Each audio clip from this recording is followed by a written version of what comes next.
Assalamualaikum warahmatullahi wabarakatuh. Selamat pagi semuanya. Puji syukur kita panjatkan kehadiran Tuhan Yang Maha Esa karena atas rahmatnya saya dapat menyelesaikan dan mempresentasikan tugas akhir ini. Perkenalkan nama saya Isnaini Faiza Fitri dengan NIM 23142013B. Saya dari kelas IF6TP. Pada kesempatan kali ini saya akan mempresentasikan tugas akhir yang berjudul Warehouse Analytic Dashboard, Analisis Clustering Pelanggan dan Sentimen Analisis. Sebuah dashboard interaktif yang menggabungkan teknologi clustering dan segmen analisis menggunakan AI untuk membantu perusahaan memahami pelanggan mereka dengan lebih baik.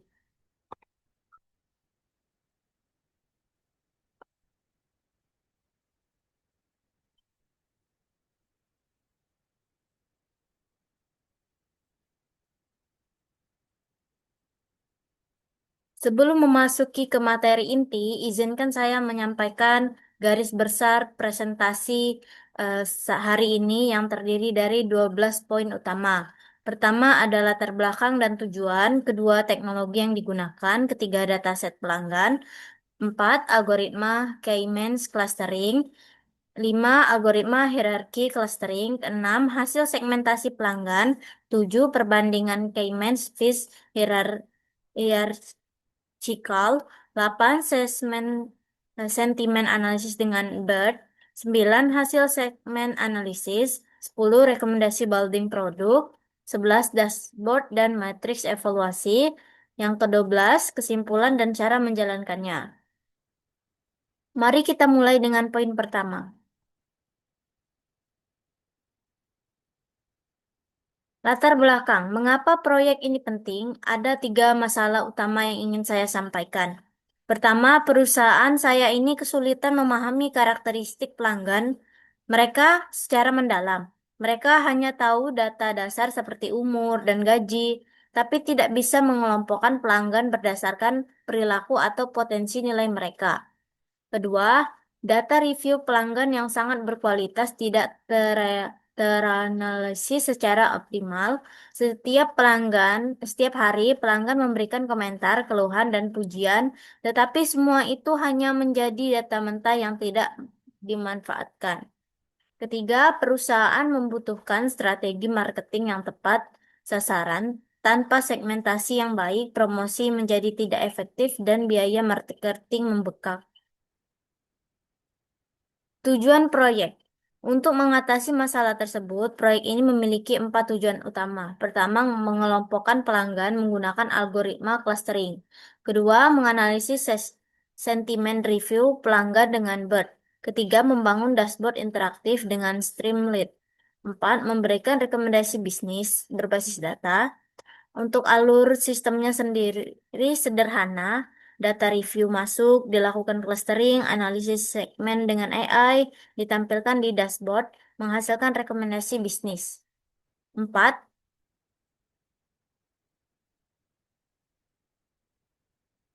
Slide keempat, teknologi yang digunakan. Untuk mewujudkan proyek ini, saya menggunakan teknologi-teknologi sebagai berikut. Untuk front-end dan visualisasi, saya menggunakan Python 3.10 sebagai bahasa pemrograman utama, Streamlit untuk membangun dashboard interaktif, 3. Plotly untuk visualisasi 3D dan grafik interaktif, dan keempat, Matplotlib untuk stick chart. Untuk AI dan mesin learning, saya menggunakan Scikit-learn untuk implementasi algoritma clustering, BERT Transformer untuk sentimen analisis, PyTorch sebagai deep learning framework, Pandas dan NumPy untuk memproseskan data. Kombinasi teknologi ini memungkinkan dashboard yang powerful namun tetap user-friendly.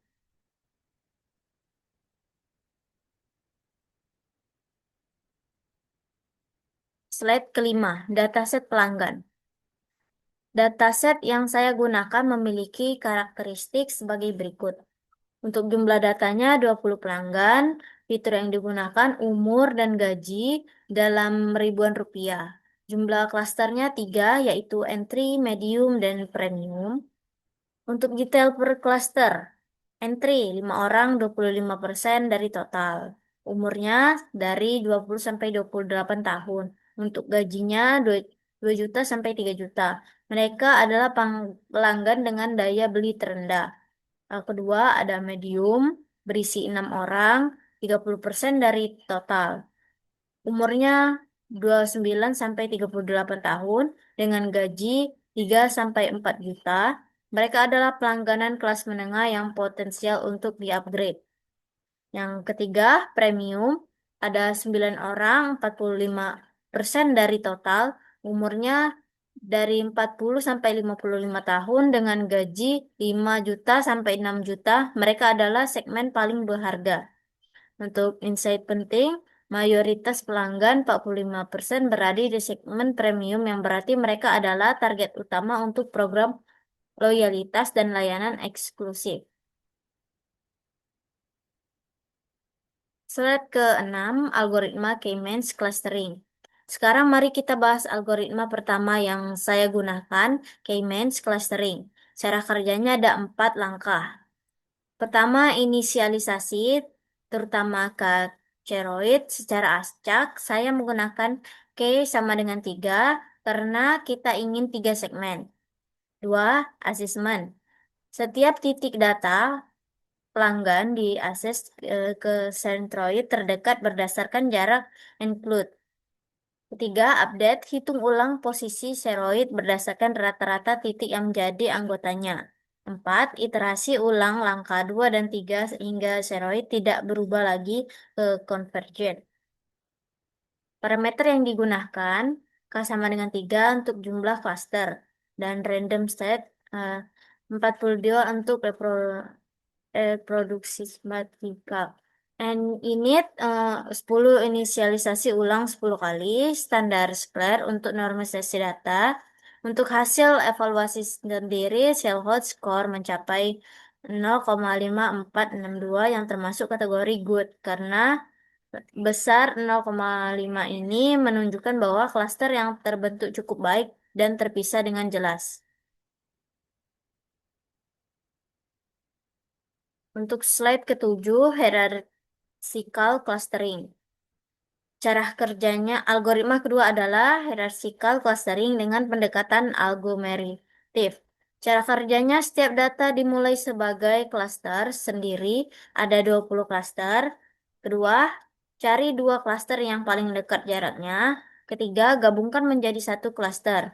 Keempat, ulangi langkah 2-3 hingga semua data berada dalam satu cluster.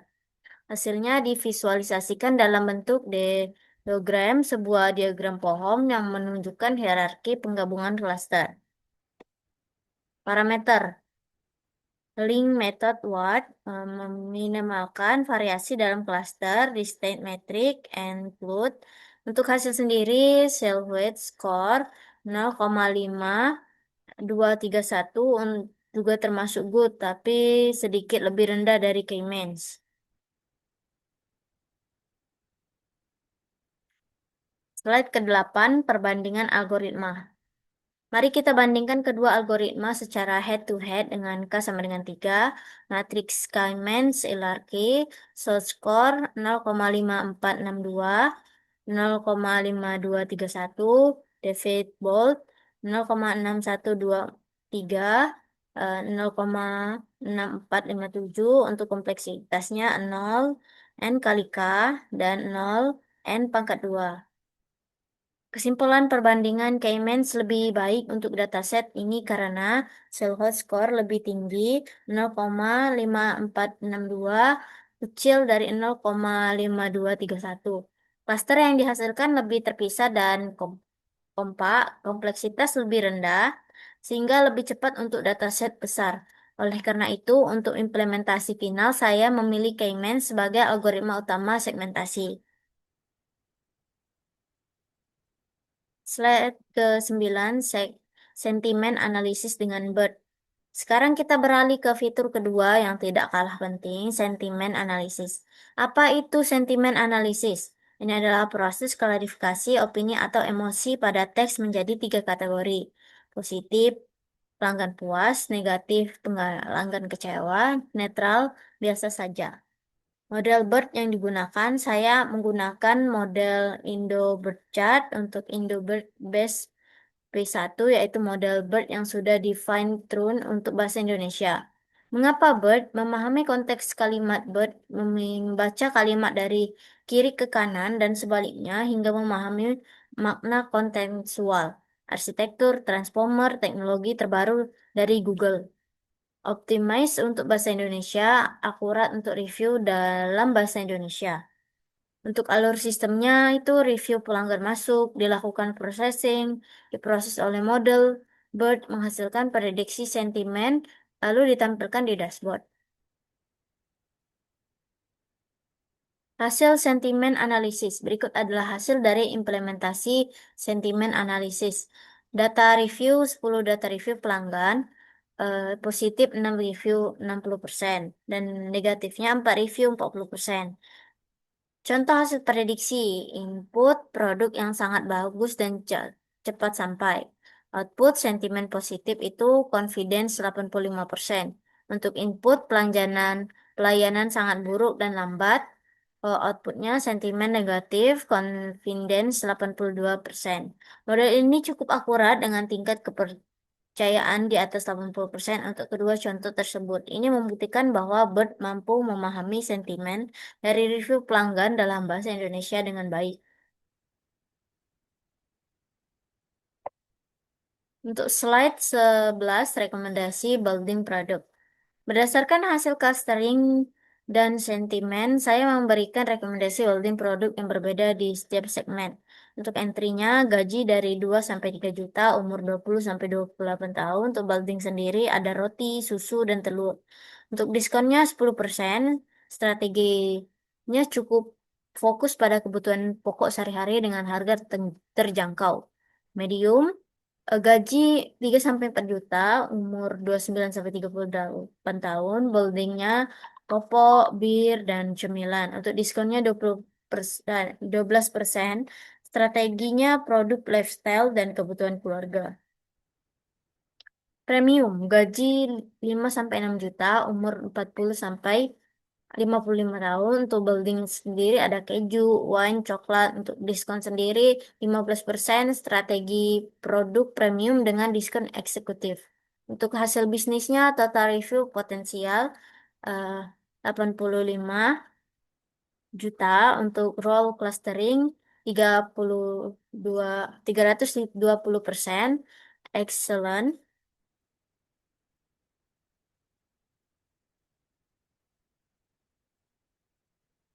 Dashboard slide ke-12, dashboard dan matriks evaluasi. Dashboard Streamlit memiliki 10 menu utama. Pertama ada dashboard ringkasan utama, kedua ada 3D animation visualisasi interaktif, tiga data pelanggan manajemen data, empat segmentasi key means clustering, lima hierarki clustering alternatif algoritma, enam perbandingan head to head algoritma, tujuh rekomendasi building produk, 8 prediksi cluster pelanggan baru, 9 segmen analisis review, 10 laporan ringkas bisnis. Matriks evaluasi kerja itu model, matriks Salter Score untuk nilainya 0,5462 baik, good, Defaceable nilainya 0,6123 untuk statusnya acceptable, roll clustering 320% untuk statusnya excellent.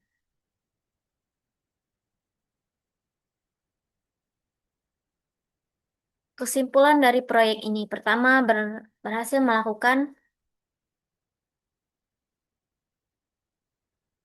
kesimpulan dari proyek ini, pertama berhasil melakukan klaster 20 pelanggan ke dalam tiga segmen yang berbeda, entry, medium, dan premium. Kedua, algoritma K-means terbukti lebih baik daripada hierarki untuk dataset ini dengan Silhouette score 0,5462, besar 0,5231. Untuk ketiga, 45% pelanggan berada di segmen premium. Ini adalah target utama untuk strategis bisnis. Keempat, sentimen analisis adalah mencapai akurasi 85% untuk klarifikasi segmen positif dan negatif. Kelima, strategi bolding yang direkomendasikan berpotensi menghasilkan ROI sebesar 320%. Untuk cara menjalankan aplikasi, kita ke BAS. Step 1, PHP install Streamlit, Pandas, TextLit, Pilot. Untuk skripsi Transformers, start. Kedua, Streamlit Run app, PY. Ketiga, buka HTTPL localhost 8501 dan step keempat, login dengan user, admin, dan password juga admin.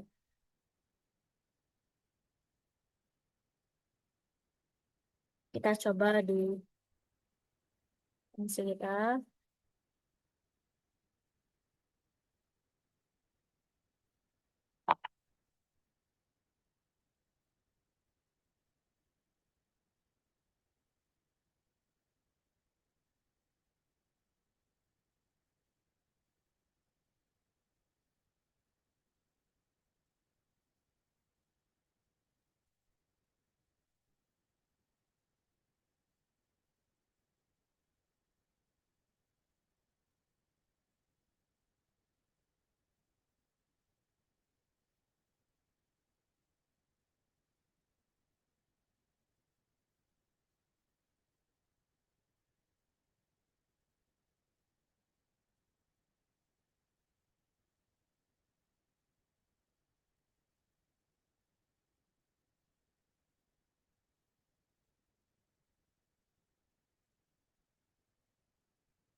Ini adalah tampilan dari loginnya.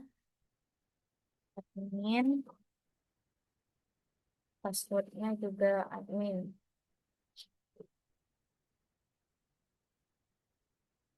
Dan ini adalah tampilan dashboard ya, ada total pelanggan, jumlah clusters, skor, premium,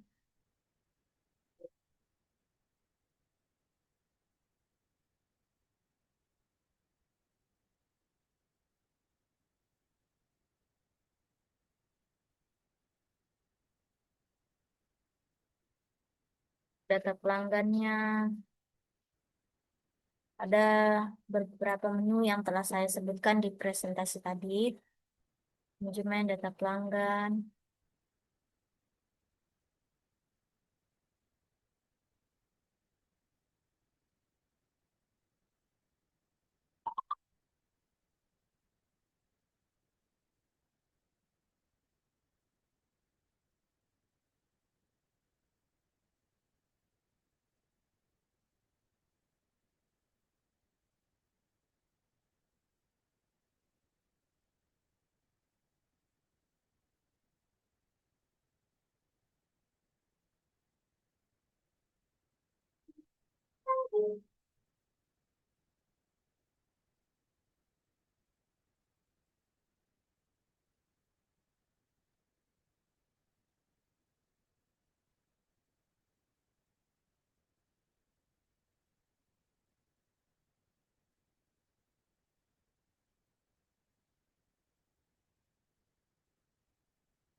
Demikian presentasi tugas akhir saya tentang warehouse analytics, dashboard analisis clustering pelanggan, dan sentimen analisis.